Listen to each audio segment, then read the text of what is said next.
Good morning, good afternoon, and good evening, wherever you may be, and welcome to the second day of the PATA Adventure Travel Conference and Marts, and the second half of our conference. We have, first, allow me to introduce myself. For those of you who are just joining us for the first time, my name is Paul Brangan. I am the Director of Communications and External Affairs at the Pacific Asia Travel Association, and I am your host for today's conference. We have a great sessions ahead of us today. Later this afternoon, just an hour from now, we'll have a panel discussion on resiliency is the new sustainability. But first, we will be talking. We'll have 4 quick fire presentations. But before we get to that, let me just give you some quick technical notes for making your experience more pleasurable. Now, as you know, for Zoom, you'll see at the bottom of your screen, there's 2 functions, a chat function and a Q&A. So for the chat function, feel free to introduce yourself, where you're from, what are you doing, maybe your thoughts about the presentations. However, please do not submit any questions using that function. It's difficult for the presenter or the moderator to view both the chat and Q&A function simultaneously. If you have any questions, then please do submit them using the Q&A function, and they'll be able to either answer them directly to you, or they'll answer them during the panel discussion later today. So as I said, we have 4 quickfire presentations coming up. Some of the subjects, if you joined us for our networking session yesterday, there was a lot of discussion about some of the topics that we were, presented during today. So, it was really great that that came up at yesterday's networking discussion. So for our first quickfire discussion, we're looking at, can local cuisine drive travel recovery? And with that, ladies and gentlemen, please welcome the founder and executive director of the World Food Travel Association, Mr. Eric Wolf. Eric, hello. Hi, Paul. Thank you very much for the introduction, and it's a pleasure to be here with everyone at the PATA conference today. Let me go ahead and share my screen, and there we go. We should be ready to go. So I am really excited to talk to you about a topic that is near and dear to my heart. Obviously, culinary tourism, food tourism, gastronomy tourism, we consider it to be the same thing no matter where you are in the world. But the question that everyone wants to know is, can local cuisine drive travel recovery? And the answer to that is, well, yes, absolutely. And hopefully in the next 15 minutes or so, I will show you ways that that can actually work for your benefit. So before I start any presentation, I always like to start with a definition of what we consider food tourism to be.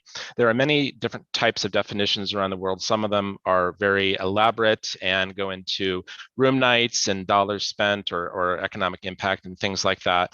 Well, for us, it is simply no more complicated than the act of traveling for a taste of place in order to get a sense of place. And I think if you can keep that in mind as you're doing your product development, your marketing, and so on, it will help you to really put things into perspective.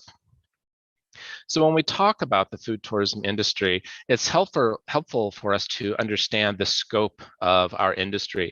So it's not just the restaurants, it's not just the food tour operators, and it's not just the tourism offices. There are up to 20 different sectors that are involved, from travel and hospitality to food and beverage, and other sectors. Even academia has a role. Graphic designers have a role, and even consumers and local residents have roles to play. So when you do think about food tourism development and promotion, you can see there's a lot more to it than just the restaurants and tourism offices.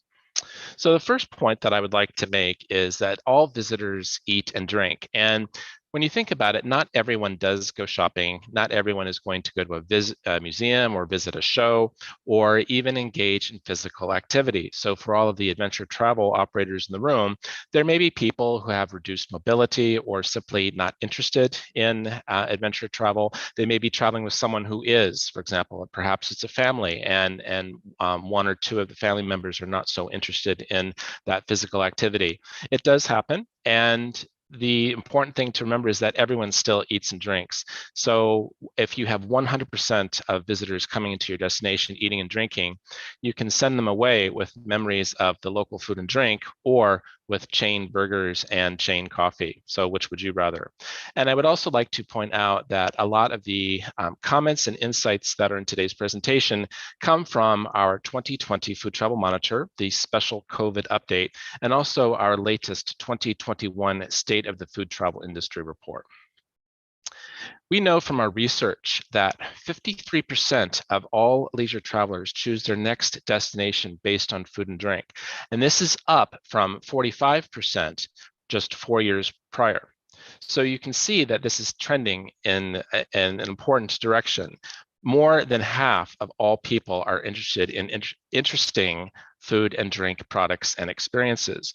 So even if your focus is on adventure travel, you should still take into consideration how to celebrate those local culinary cultures in your product development. Now, people are eager to travel again, and we're all eager to start bringing in incomes. I understand that. But when people do start traveling again en masse, the entire world is going to be your competition. So keep this in mind. So the people that you perhaps were speaking to before, people that you might consider your regulars, or the destinations or the sources of your visitors, your customers, that might all change. It might have to do with proximity to you. It might have to do with health certificates and vaccinations. We don't really know, but we do know that the entire world is your competition, and people have had nothing more than time right now to watch YouTube videos, shows on Netflix, and get informed and learn more about destinations where they might want to travel, and they're getting new ideas. Now, when we think about those things that destinations can offer, and you're concerned about the competition, well, keep in mind that the most unique things that destinations can offer are the culture, the language, the geography, and of course, your people. Your people are some of your greatest resources. And those are the things that you should be celebrating and putting forward to position yourself in a competitive way against other destinations. Now, we talked about food and drink as a manifestation of culture. Here are some other ways to look at culture. And I think we would all agree that things like art or music are clearly culture, but you also think about agriculture. And we always say that the seeds of cuisine are in agriculture. So food and drink are still very much a manifestation of the local culture.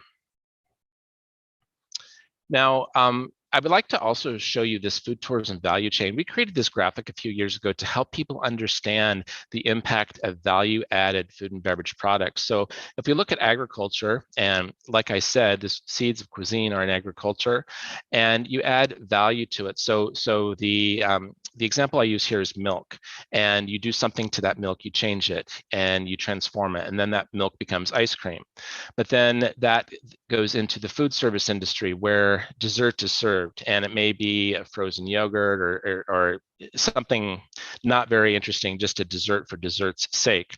But when it comes to food and beverage tourism, that value-added ice cream product is elevated to a new level where you have artisanal producers, family recipes, traditional recipes, a lot of care and effort, premium ingredients, and so on. And that not only adds to the cost to the visitors, but it also adds to the ability to make profit. So you can see the economic value of food tourism is very high compared to the raw commodity products. Now, how should a destination proceed to market its food and beverage products to visitors? Well, some of the most common ways are a restaurant guide, or you may have heard of the Michelin guides. I know that there's some movement in Asia with the Michelin guides, or an ethnic food guide, food list, food directory. We see these commonly, that tourism offices put these together. And even if you are a tour operator, it's fine. You can still learn from what your tourism office is doing. But we actually don't recommend any of these methods, and I'll explain to you why right now. So our research has shown that local and authentic are marketing buzzwords. They're marketing noise now. And visitors, food-loving travelers expect local and authentic. It's almost like you don't need to say it. You do need to say it, but you probably should not lead with those words because people expect it anyway. And it's just going to sound gratuitous if you do start with those types of words. So there are other ways around that. What should you focus on instead? Obviously, your unique selling proposition. We like to say the faces behind the places, and these are the makers. They are the chefs, the winemakers, the beer makers, the cheese makers, the chocolatiers, the pastry makers, the bread makers. All of those people are the home cooks. All of those people are the faces behind the places. Think about those people cooking in their kitchens or cooking in their places of work, and the faces, the smiles that they bring when they do it. And then also, of course, you do want to focus on the good food from your own culinary culture. But I have seen a lot of destination marketing videos where they show a lovely dish, but they don't actually say what it is. Or sometimes I'll see that they say what it is, but that means nothing to people not from that culture. So you have to do a little bit more explanation than that. So what would be the next steps for destinations and governments? And don't worry, we'll get to individual businesses in just a second. So for destinations and governments, you really need to craft a culinary tourism strategy. That's going to give you a roadmap on how to proceed. You should also be supporting your local and independent businesses. And you can do that with training programs, with loans or microloans, or marketing campaigns that put the spotlight on those individual businesses. And then don't forget your local residents. So make sure to have an educational outreach to them and help them to understand why your local cuisine is important. And then really focus on ways to stand out and be unique. Look at what other destinations are doing and learn from that the things that you don't want to be doing because you'll sound like everyone else. Now, for tour operators and guides, we recommend that you plan for thoughtful inclusion of local food and drink in your tours. And what we mean by this is that you really take into consideration how to celebrate that local culinary culture in the tours that you provide. It is not just stopping at a big restaurant and people bringing out bowls of food. There needs to be the stories told around it. Perhaps you could do something around a campfire when you're camping out. And this can be done. It sounds like it's a lot of effort, and it can be, but it's also worth it. And then keep in mind that you want to sell a memory, not a meal. So tell the story of the local culinary culture and the history of the food and drink of that area. And then always seek sustainable partners, products, and solutions, because consumers and travelers are looking more and more for these types of partners, and they will be doing their due diligence and their research to make sure that you are supporting the types of businesses that they would want to be supporting. And if you don't have a public statement about your corporate social responsibility, people will look elsewhere. And this is increasingly true of the younger generations. So the next step for independent businesses is, first of all, to upgrade your systems. So we're seeing a lot of companies now upgrading their technologies, their booking systems, their restaurants are upgrading how they do menus and so on using QR pads and so QR codes and iPads. Partner with other companies, even your competitors, because a rising tide floats all boats. So you can both benefit if you partner together and create more of a critical mass. It's also a great time to be learning additional skills. So go for those certifications, or maybe you can learn how to do SEO on your website, those types of things. But also don't ignore your past customers and visitors. Make sure you keep in touch with them. I would say at least once a month or every 2 months. Make sure that they know that you're thinking about them. And then try to stay positive. I know it's a hard time for all, but the pandemic will end. So a little bit about our association, in case you're not familiar with us. We are the world's leading authority on food and beverage tourism. And every year we serve close to 200,000 professionals in more than 150 countries. So we really are quite active in everything we do. And our mission is to preserve and promote culinary cultures through hospitality and tourism. Now, we're known really for the innovation and the education and the research that we bring to our industry, but we also have other portfolios. So we're quite active in culinary tourism consulting, training, we have an awards program, and of course, the community that we offer our industry. In case you have not seen it yet, we have our 2021 State of the Industry Report on food and beverage tourism, and you can download this on our website. The URL is shown right there on the screen.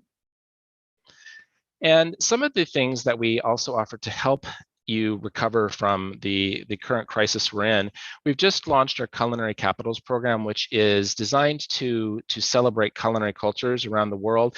It helps to provide a competitive edge when all of the other destinations are going to be competing for the same visitors, but also it helps to regenerate tourism, and it helps to preserve and promote those culinary cultures. We have our Gastroterra community where you can meet with other professionals in our industry, ask them questions and get help, and also share ideas yourselves. And then we also offer a culinary certified tour operator and a culinary certified tourist guide programs for people in those professions. And if you need any help, or if you'd like us to send you a list of these things separately, you can just write us at help@worldfoodtravel.org, and we would be more than happy to assist. So if you'd like to learn more, go ahead and scan that QR code on the screen, write us, and here are some upcoming dates for some of our events that you might be interested in. I'd like to thank you all for your attention. It has been a pleasure speaking with you. I wish you a wonderful conference, and I hope that we have the chance to meet together in person sometime in the very near future. Thank you. Thank you very much, Eric. That was a very interesting presentation. And I know you have to leave, so thank you so much for taking the time out of your busy schedule to be able to present this morning. With that, It's my pleasure. Thank you, Paul. Take care. All right, so now we've come to our next quickfire presentation. So let me again just thank Eric for being with us this morning. And our next quickfire presentation will be looking at ensuring a more equal recovery. And with that, we have a sustainable tourism expert for Chemonics International, Ms. Leila Kalnan. Leila, I'll pass this over to you. Thank you. Good morning, Paul, and well, good afternoon, actually, to all of you. Good morning, in my case, from a very sunny Oxfordshire for a change. I'm so pleased to be here today and grateful for the opportunity to join so many interesting speakers at PATA's Adventure Travel Conference. To share a bit about my background first, I've been working in sustainable tourism for nearly 2 decades, and I've had wonderful opportunities to learn and implement interesting tourism projects on 5 continents. And like all of you, I'm a passionate traveler and explorer. I'm curious about new cultures, and perhaps the best part is making new friends and memories everywhere I go. I began my career in international development, working more broadly to support private sector development in developing countries. Early on, I had the opportunity to work very briefly in Ghana, conducting an economic impact evaluation. And what might have been an otherwise regular assignment turned into a career-changing month for me, when I saw firsthand the power of tourism to impact communities and change lives. On Ghana's Cape Coast, I visited the moving and haunting Cape Coast Castle, a departure point for tens of thousands of slaves annually through the Gate of No Return. And I also visited Kakum National Park and enjoyed its magnificent walkway above the forest. But what impacted me most about these very special places was seeing the power of tourism to lift up and create livelihoods for so many Ghanaians who lived around these sites. Surrounding Kakum were local communities that were providing experiences and services to visitors like me. We enjoyed traditional dancing, local cuisine, like we just heard about, bird watching, and of course, the adventure of the canopy walkway itself.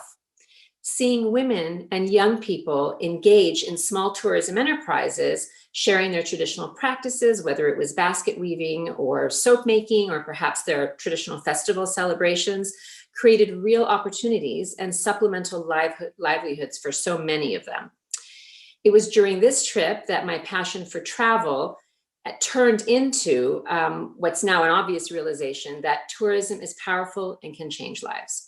And what I've learned over many years is that adventure tourism specifically is particularly important to engaging local communities in delivering unique and authentic experiences to travelers. The last year, as we all know, has been exceptionally difficult for our industry, and adventure destinations have been hit particularly hard by the pandemic. According to the UNWTO's COVID tourism dashboard, international tourism arrivals are down between 70 and 80% around the world. While the vaccination rollouts in many source markets are encouraging, it's still difficult, as we all know, to predict when we'll see a return of travel to those pre-pandemic levels. What we are hearing, however, through various traveler surveys and studies, is that there's an expectation that traveler preferences will change. And some of these changes suggest a very favorable result for the adventure and nature tourism segments. The World Bank and WTTC have been conducting what they're calling these pulse surveys recently, which reported an increase of 30% for adventure, nature, and ecotourism. Travelers want to be outside. They want to return to nature. They want to enjoy physical challenges and adventure. And I think it's all part of their personal recovery from this very long year of the pandemic. I'd like to share quickly a few experiences and reflections on past crises and how destinations have recovered. I lived and worked in Peru for nearly 8 years. And as you'll know, it's an incredible destination with many types of adventures and nature-based experiences. There are a couple of moments that Peru's travel industry passed through, which are interesting to think about and examine the impacts that they experienced. In January of 2010, following heavy rains and overflowing rivers, Machu Picchu suffered a terrible landslide. The floods closed the roads, the bridges, and the rail lines all around the area. More than 10,000 people were affected by the rains, and 2,000 homes were ruined. And it also resulted in the evacuation of over 4,000 stranded tourists using 13 helicopters in 268 flights. Rescue efforts were heroic. But that wasn't the end of it. Because the access to Machu Picchu was unpassable by the landslide, all anticipated tourist arrivals were, of course, canceled for several months until access could be restored. For many travelers to Peru, especially those seeking adventure, like hiking the Inca Trail, Machu Picchu is the main feature of their trip, but their itinerary often includes additional days in Peru's Amazon rainforest, Arequipa, and the Colca Canyon, and other famous destinations around the country. The result was that entire trips were canceled because Machu Picchu was inaccessible, and the economic impact on the tourism industry across the board was severe.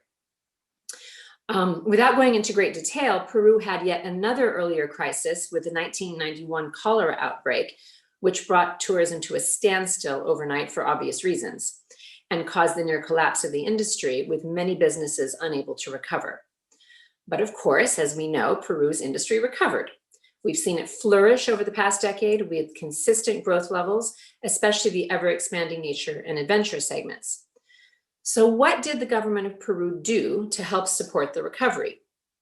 Well, first, in the case of the Machu Picchu landslide, it helped to support alternative logistics to reach the famous site, because the railway lines, which are historically the main way that you can access it, were washed out. Buses were arranged to create a new logistical option to get tourists there again until the railways could be repaired.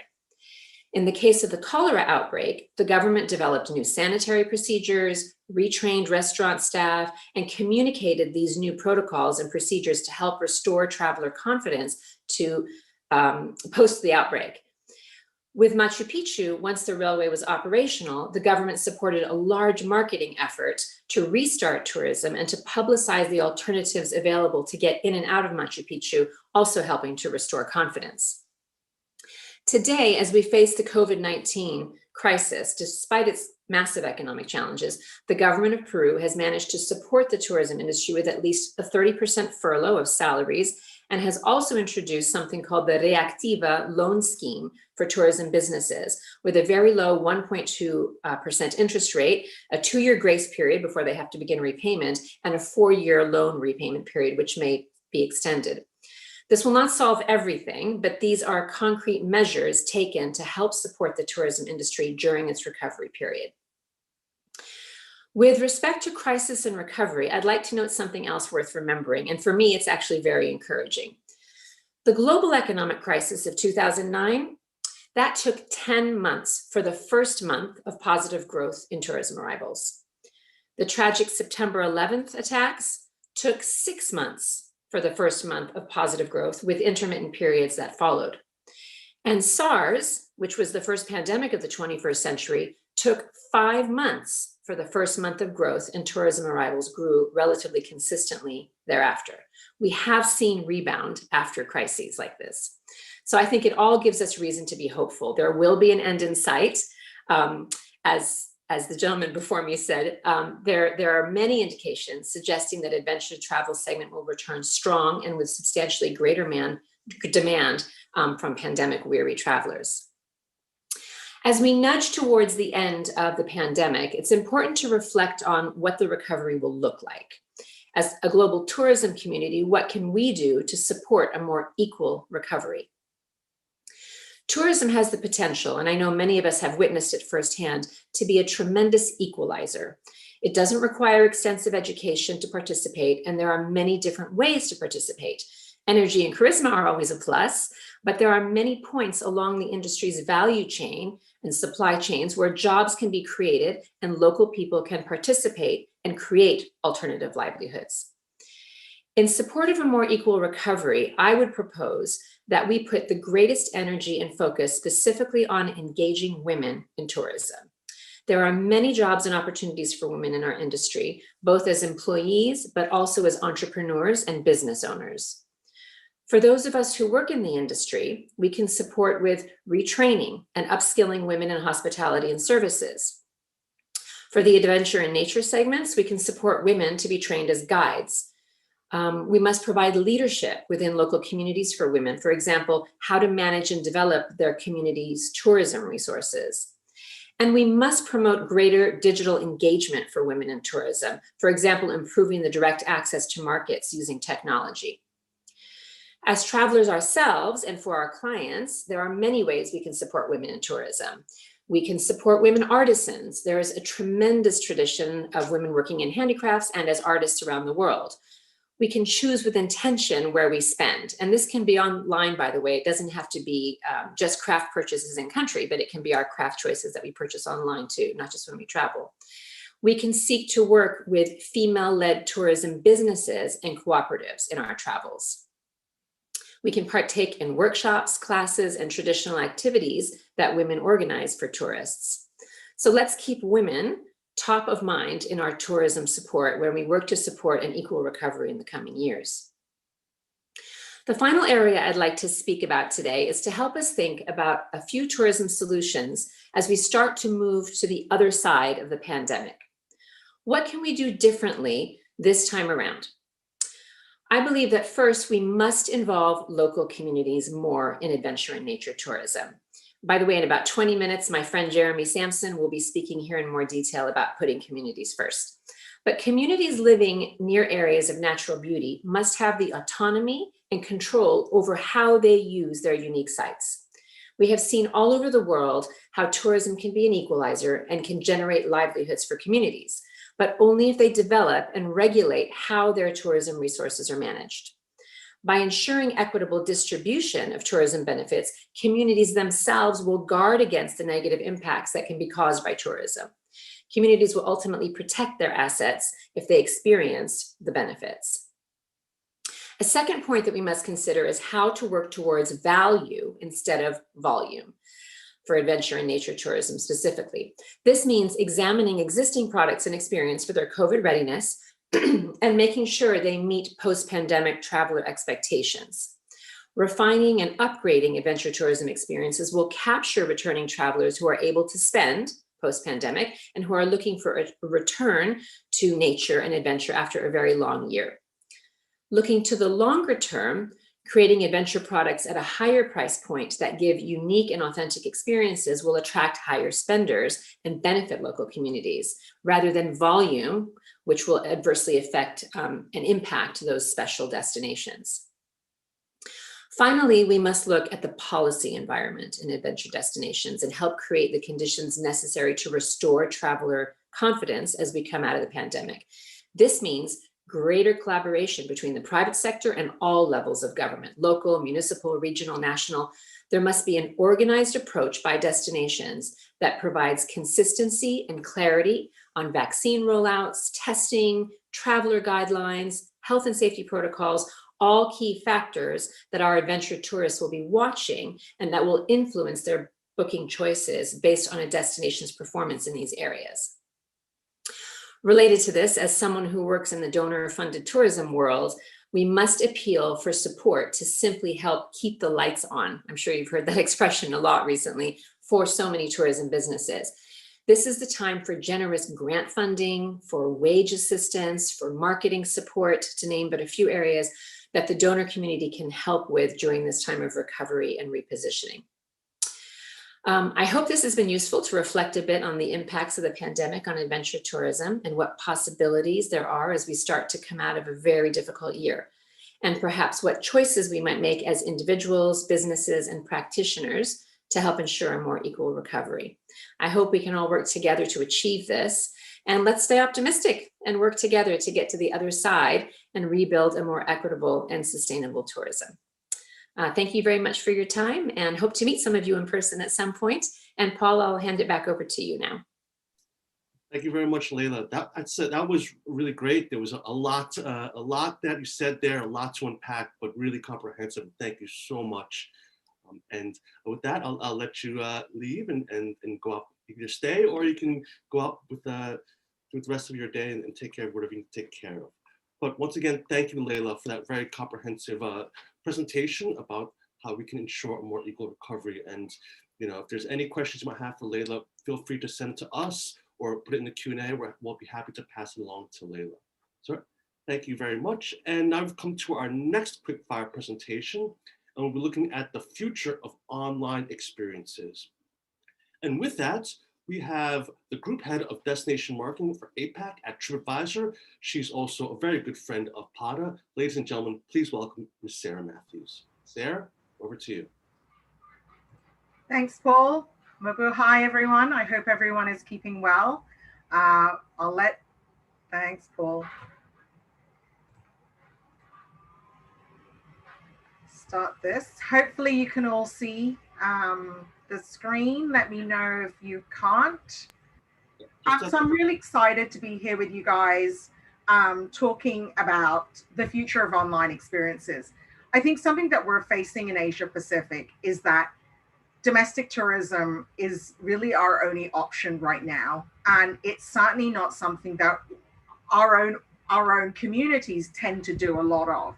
We know that in certain markets in Australia and Japan, there is more of a traditional domestic market. But I live in Hong Kong, and it's kind of odd to think about what a domestic trip looks like because everything is so close by. But I think that's where the opportunity lies for adventure tourism. So one of the things I wanted to share with you, and you've already heard it previously with Layla and Eric, is what are people feeling about traveling in 2021?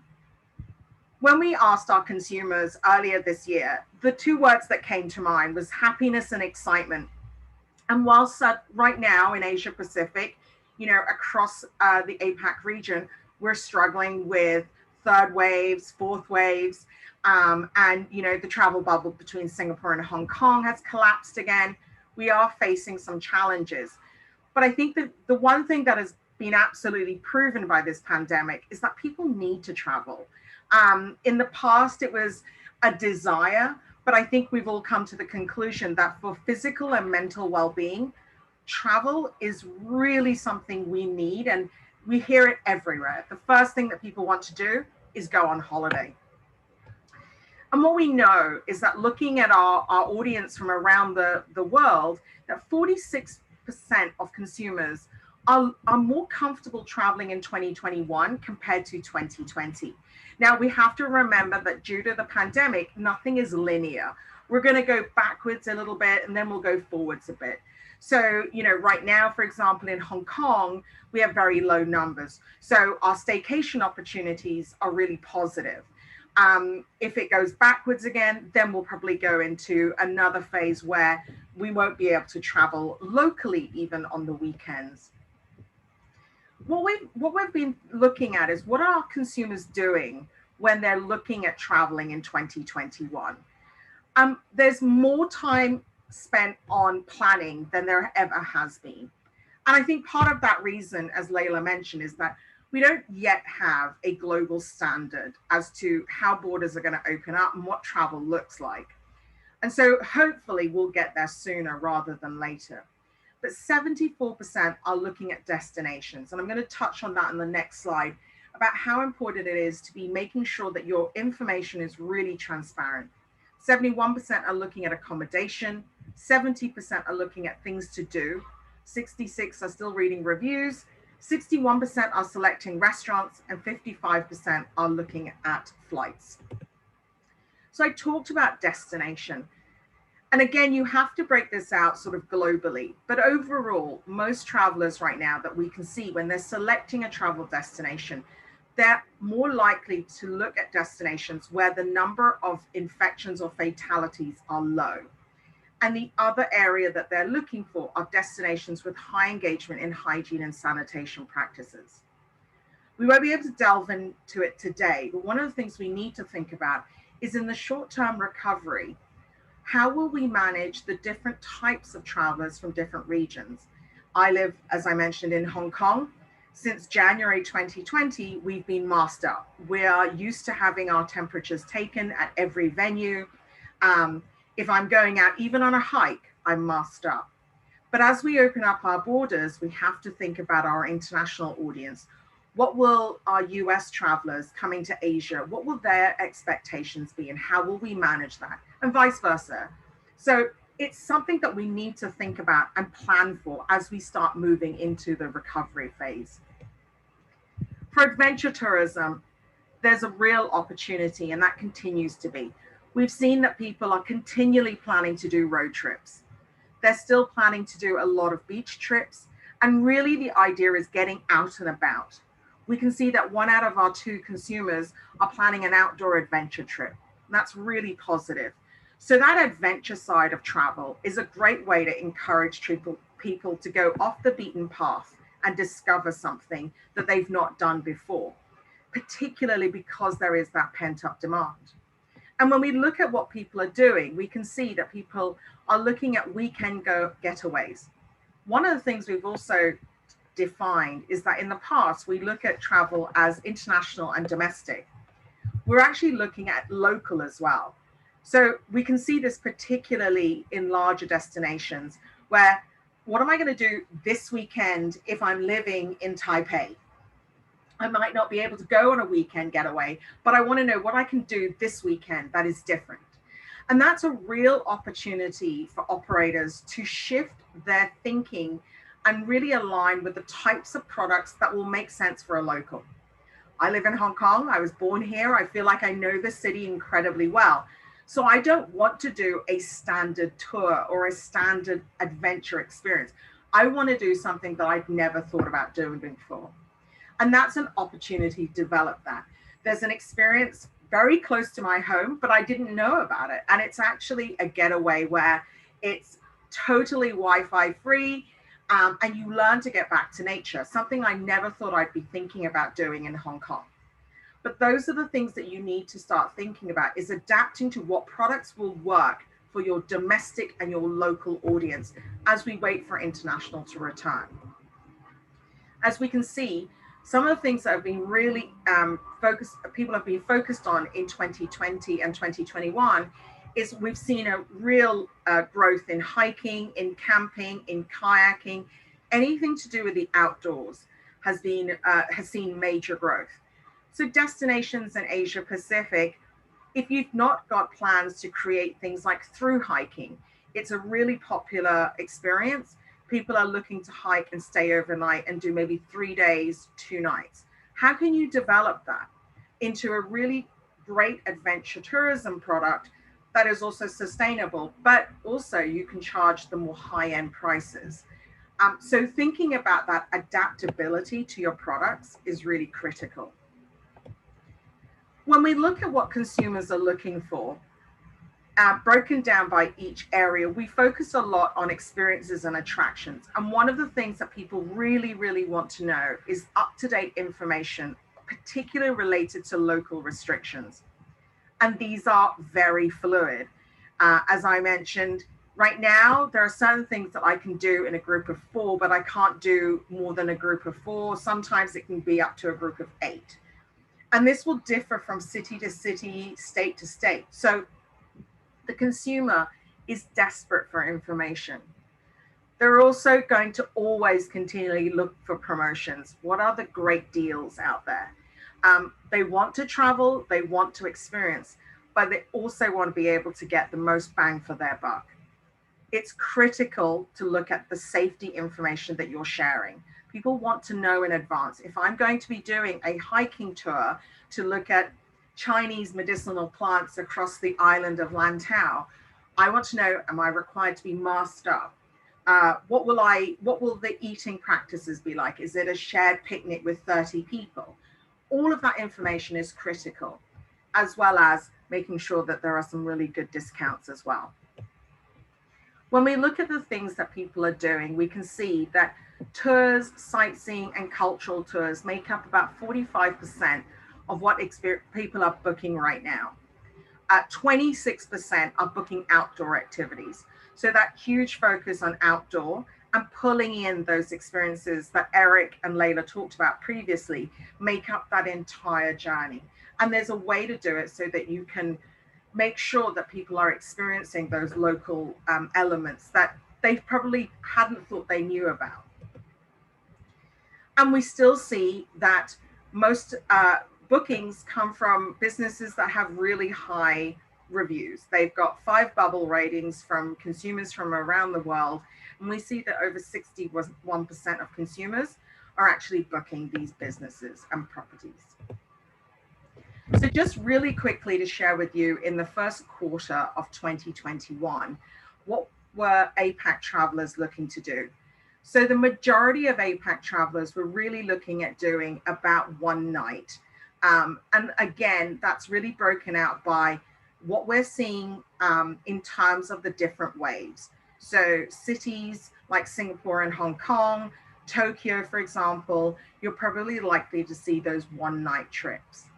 But what we look at is in terms of opportunities where they're looking at a bigger opportunity to do longer road trips. So we can see, for example, that 60% are potentially looking at over 10 days plus. So an opportunity to dive in there as well. International, we know that there's pent-up demand, but they're not there yet, mainly because of the border closures. So we know that travel safety remains incredibly important. And this is research that we've done, and there's a white paper online that you please feel free to have a look at it. But what it talks about is that 65% of respondents want to see physical changes that make them feel safer.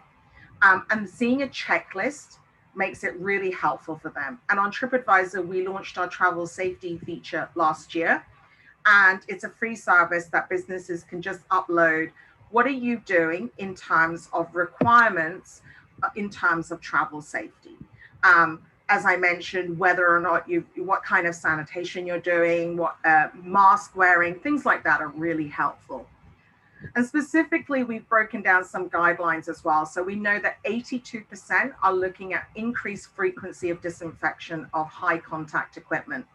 So thinking a little bit about things like when you have your guests joining you for your adventure experience, are there anything that they're touching that everyone else will be touching? If so, you need to think about, well, what's that sanitization process? What about your own staff? Do you have a policy that's very clear? And are your staff wearing protective equipment? Now, in some cases, they won't need to. Again, you need to be able to be clear and share that transparency with the consumer, which is what they're looking for. And because of the pandemic, we've noticed that people are really spending a lot more time researching than they have in the past, taking that longer time to research, but making that booking quite last minute. 69% are also thinking about what they have to pack. Again, because there are concerns, well, what happens if I get there and there's some new changes to the trip itself and I have to prepare for that? So the more you can share that information with your consumer and traveler, the better it is.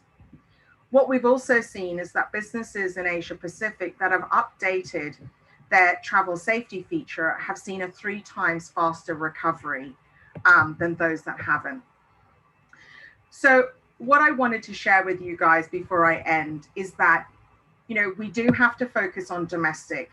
That's actually driving a lot of our domestic travelers to think about traveling within your own country. How do we get more people in the Philippines to travel within their own country? What is going to entice them to go? It can't be the same things that you would entice me, for example. It needs to be something that they probably hadn't thought about before. And it's a really fun way, and you can adapt your business to drive that. The same for across the Asia Pacific region, thinking about what's relevant to them now. But I will say this, is that the demand is there. We know this because you're all keen to travel. I'm absolutely desperate to travel. And I look forward to when we can all travel very soon. And with that, I leave you with this final message. When this is over, when this is all over, when all this is over, we're going to go and hold our goddaughter for the first time. For most of us here, it's the perfect time of year to be outside. Il y a tellement de choses à faire, tellement de choses à voir. Mon premier choix, la Tanzanie. I want to be at the beach, back home in Sydney, sipping on a really good coffee. Когда это все закончится, я прилечу в далекие страны. Going to restaurants in the city was really the only way to get a taste of home, and I really miss it. Yo creo que sería viajar donde vive mi familia y mis amigos más queridos y abrazarlos.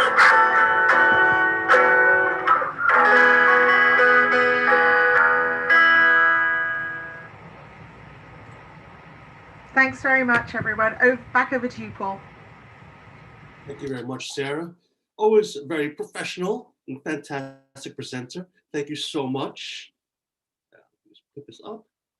It's always a pleasure having you, Sarah, with us. And with that, I'll let you leave and we'll get to our next quickfire presentation, putting our communities first.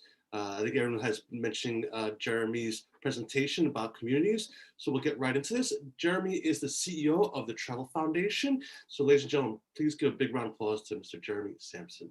Jeremy, over to you. Thanks very much, Paul, and thanks for the opportunity to be here. Just let me get set up quickly.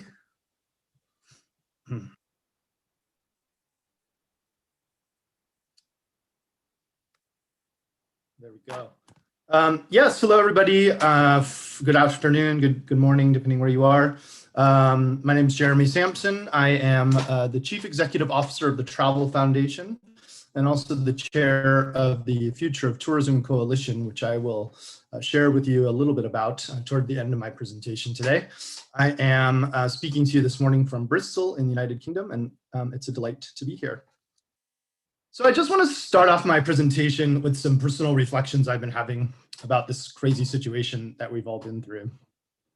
And that's a picture of me with my kids during the height of lockdown when I think we were all losing our minds just a little bit.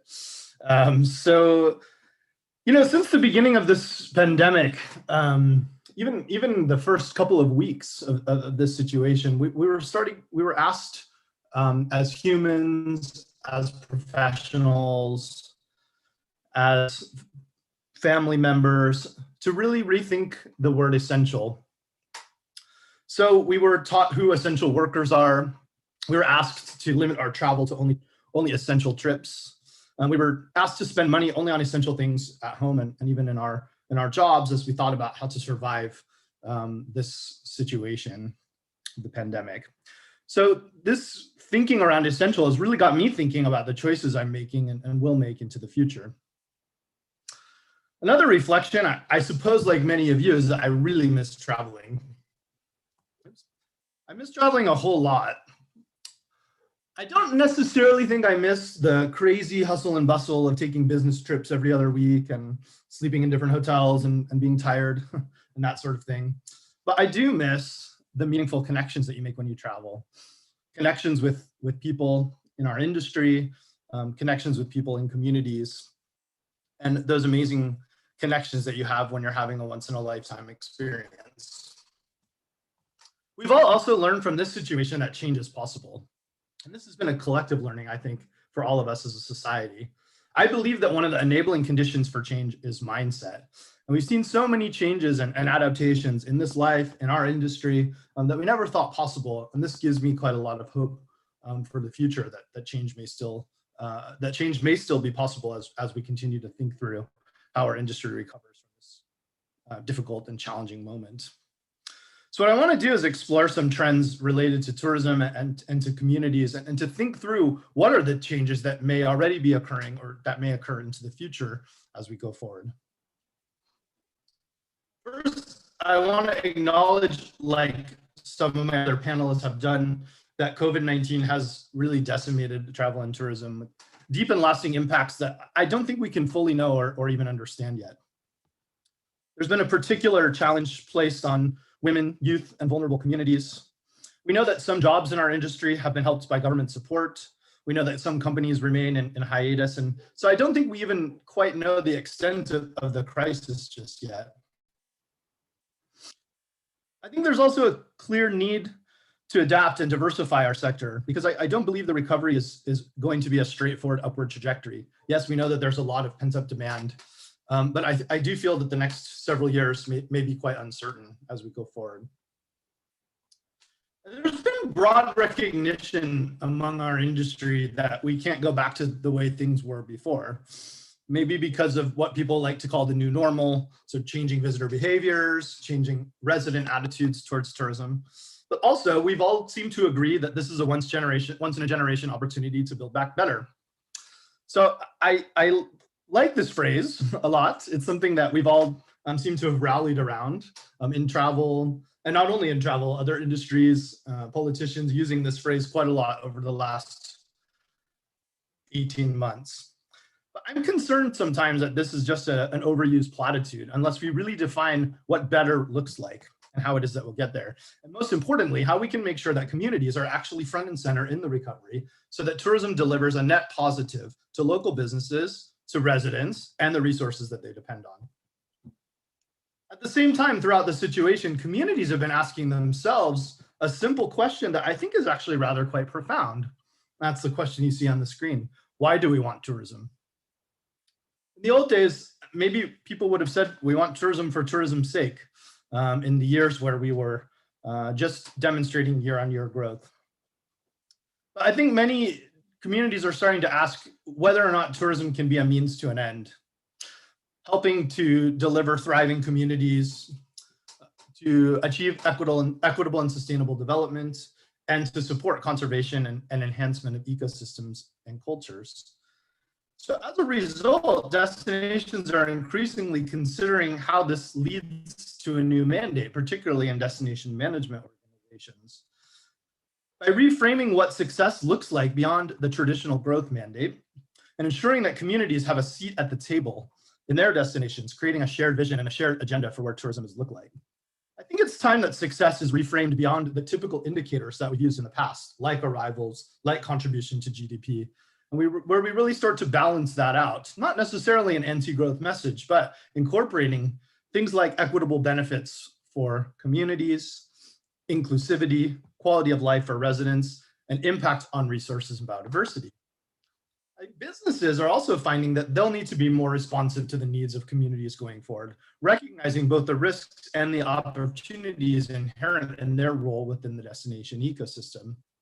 And customers are increasingly telling us, and the trends are expected to even accelerate because of the COVID-19 pandemic, that changes are really needed to ensure a fair and level playing field and create a better, and by that I mean more local, more diverse, more fair, lower footprints, and ultimately higher quality tourism experience. So even before COVID, there was much being made of this move from destination marketing to management. It's difficult though for destinations to become something just new overnight. The leaders in this space really are a hybrid, doing lots of smart marketing and promotion, but introducing some critical management levers. This trend towards management will continue, and I think will even be accelerated by the recovery efforts as we explore what it means to build back better and really understand the implications of future growth and try to avoid previous pitfalls.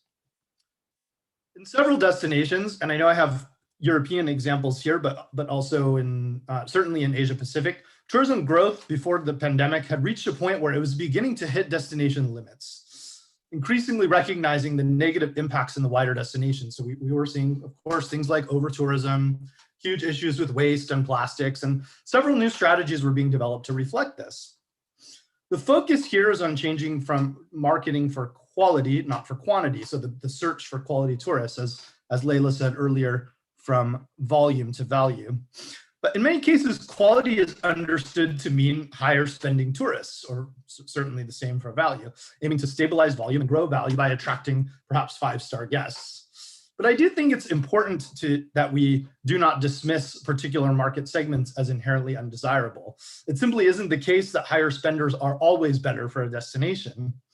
So what we need is a much more nuanced understanding of value. And we need to think through, well, who is it that gets to define value anyway? So instead of quality tourists, my suggestion is that we focus on quality tourism. But to understand what quality tourism means, we really need to understand the impacts of different types of tourism, both positive and negative, across a variety of dimensions on destination communities. The Travel Foundation did some research in Tenerife in 2019, so just before COVID, where we were challenged to find what we call the optimum tourism mix. And this research was really interesting because it challenged many long-held assumptions that they had there on that island, with some particularly transformative results. Learning which market segments were actually more highly valued for local employment, or for their lower carbon footprint, or for helping to smooth out the seasonality. I think the most interesting and important finding is that we found that the highest spending tourists also brought with them the highest costs for communities, especially when it came to economic leakage and resource use. So there's clearly a broader discussion happening about understanding the full range of impacts in tourism. We need to know more about the costs of servicing tourist demand. I'll come back to that in a moment. But we also need to have more nuance, I think, in how we measure the benefits. We need to ask, is the money actually staying locally and reaching the community? Are underserved members of the community actually getting fair opportunities? And this taps into the important global conversation that we've all been having about diversity, equity, and inclusion.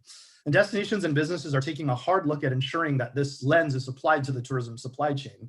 I think this is so important so that we avoid what I am a bit worried is going to happen, is that we start having this, this thing that I like to call local washing. So lots of destinations, companies claiming that they are offering a local experience, but without having really looked at whether or not that version of local actually matches what the community looks like and wants from tourism. So the other missing piece, as I said, and the consideration here is around the cost of servicing tourist demand. Things like infrastructure, utilities, public spaces, housing. This is how the invisible burden is created, as was detailed in a report we published in 2019 with Cornell University and Eplerwood International. Here, the burden is invisible because the wider destination costs and impact of servicing demand are simply not taken into account, and there isn't enough clear accountability or shared responsibility between sectors, between agencies, or with businesses for helping to maintain those assets. This is where we end up with degradation of resources or resource conflicts with communities, and it means that tax revenues for sustainability outcomes are not always well allocated. Same thing for investments from private sector. I'm pretty confident that the invisible burden is sure to return if we don't make fundamental changes. And indeed, in some vulnerable destinations, even within this crisis, which have been ill prepared for unexpected growth, such as natural areas, we've seen these problems continue. Finally, I think the pandemic has further accelerated all of our awareness about risk and appreciation for all things local. And this is translating to changes at destination level, as well as with regards to consumer behavior. So at destination level, what have we seen even during this crisis? Sorry, my slides keep going. First of all, we've seen that public and private sectors are recognizing their reliance on one another more than ever before and showing a greater willingness to collaborate with one another. In the pandemic, we've seen that destinations have engaged with their communities, indeed their residents, as primary stakeholders and even as potential customers, potential travelers. So we need to think about what this really means for supply and whether or not we have the business models to continue to service domestic and hyperlocal tourism, and how we continue to bring residents into that conversation about what tourism means for their communities and what are some of the red lines that they're not willing to cross. The absence of tourism has allowed communities to consider these benefits and drawbacks more carefully, which is what's leading, I think, to that important question about why is it that we want tourism? It's also interesting to note that visitor flows and carrying capacities are being considered and managing, starting because of social distancing purposes, in a way that was pretty much unthinkable a year ago. So I think there's some real lessons learned there.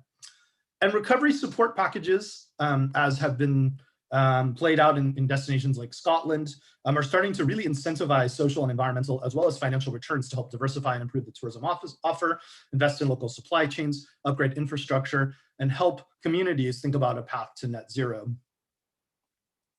On the consumer side, data is already showing greater concern about human impact on the environment. desire to see concrete action around climate, and concern for equity and inclusion. This is particularly true of younger travelers coming from Generation Z.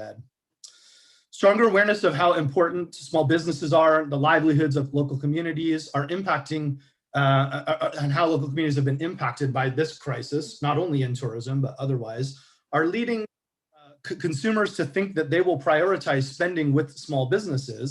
And this is leads us to lots of diversification opportunities for small businesses and for businesses and destinations to really think on how they can catalyze access to local spending for consumers. I think this also points to the need to support improved market access, another thing Layla spoke about earlier, and access to capital where needed for these businesses, and to link the investment outcomes to long-term sustainability frameworks. In closing, I just want to share with you an initiative that we launched 1 year ago, which PATA actually announced that they have joined just last week. It's called the Future of Tourism Coalition. This is a coalition that came together, as I said, in June of 2020, started by the Travel Foundation alongside several other international nonprofits working in travel and tourism. And we have now close to 600 signatories to this coalition. The coalition was founded around a set of guiding principles, which you see here on your screen. And these principles were an attempt to frame up and make this new vision for Building Back Better more concrete by demonstrating and illustrating the key points that will help to put communities and destinations at the heart of tourism's recovery and beyond. We're also aiming to encourage greater collaboration between public and private sector, as well as within civil society. I believe the mega trend here is collaboration. We have to reduce the fragmentation and work much more closely together if we are to actualize a framework such as this.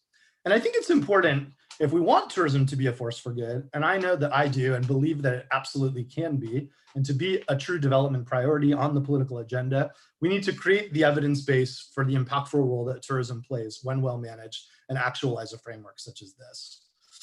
The Future of Tourism, as I said, is now up to 600 signatories, and next month we'll actually be launching an online platform for all of the signatories to be able to connect with one another. We're doing lots of webinars and events and advocacy kind of stuff, and we're also working on a toolkit which will help businesses and destinations on the journey to actualizing this framework. And that toolkit will be a participatory one, so signatories will also be able to join in and help to develop the tools that all of us are going to need into the future to deliver on a vision such as this one. So really hope you'll join us on that journey. If you're interested in learning more, becoming a signatory, you can do so at futureoftourism.org. And with that, I will close and say thank you very much for the opportunity, and hope that we can be in touch in the future. Thank you very much, Jeremy. Yes, we did just announce our signing of the signatory just last week, and we look forward to working with Jeremy and the other organizations of the Future of Travel Coalition. If you want to know more, you can find out on our website. Just look at our press release, and you'll see the information about the coalition and the website of where to link it. So share my screen. So once again, thank you, Jeremy. And thank you to all of our speakers for the quick 15-minute presentations. Hope you guys found it very informative. If you have any questions for our speakers, feel free to send it to us, either to events@pata.org or to myself, paul@pata.org. You can even put it in the chat right now. We'll copy and paste it and we'll send it over to them, and they can get back to you and answer any questions you might have. So that ends our quickfire presentations. I'd like to once again thank our platinum sponsor, the Department of Tourism of the Philippines. With that, we do have a video that we'd like to play from the Philippines. So with that, I would like to just let my colleague know. Can you play the video, please?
I cannot wait to travel again. You know, and Philippines just has a lot of things that I would love to be doing instead of being stuck in Thailand. You know, I love Thailand, but you know, I think everyone has the travel bug, and it's been a while since I've traveled. So let's see what we have next coming up. We have then our final session of the conference, Resiliency is the New Sustainability, and that will be taking place in 3:15, so just about 10 minutes from now. To view that session, this session will end. You'll have to go to the program and then click into that session to actually join and view the next session. Then later this evening at 9 p.m., we have our closing remarks from Dr. Mario Hardy, as well as our new CEO, Ms. Liz Ortiguera. So please do join us this evening for the closing. Yeah, I know it's a bit late, but we still have appointments throughout the day. You can still walk in and visit the other exhibitors, make appointments with them, find out more about each destination or each seller and the products and offerings they have on hand. Okay, so as I said, if you have any questions about this presentation, about anything that we've seen over the past few days, feel free to email me. My email is right there on the screen. It's paul@pata.org. If you'd like to know more about PATA and what we do, our activities, our initiatives, feel free to check out our website, www.pata.org. I would like to always thank all of our partners for helping us organize this event. So not just DOT, but we have our supporting media partners and I think we have also a platform partner as well. Also, as always, I'd like to thank all of our PATA members, our partners, life members, chapter members. Without your continued support, none of this would be possible. And most importantly, I'd like to thank all of you for joining this session. I hope to see you at the next session, just starting in 10 minutes. And with that, I will leave you and see you in just about 10 minutes. Take care. See you shortly.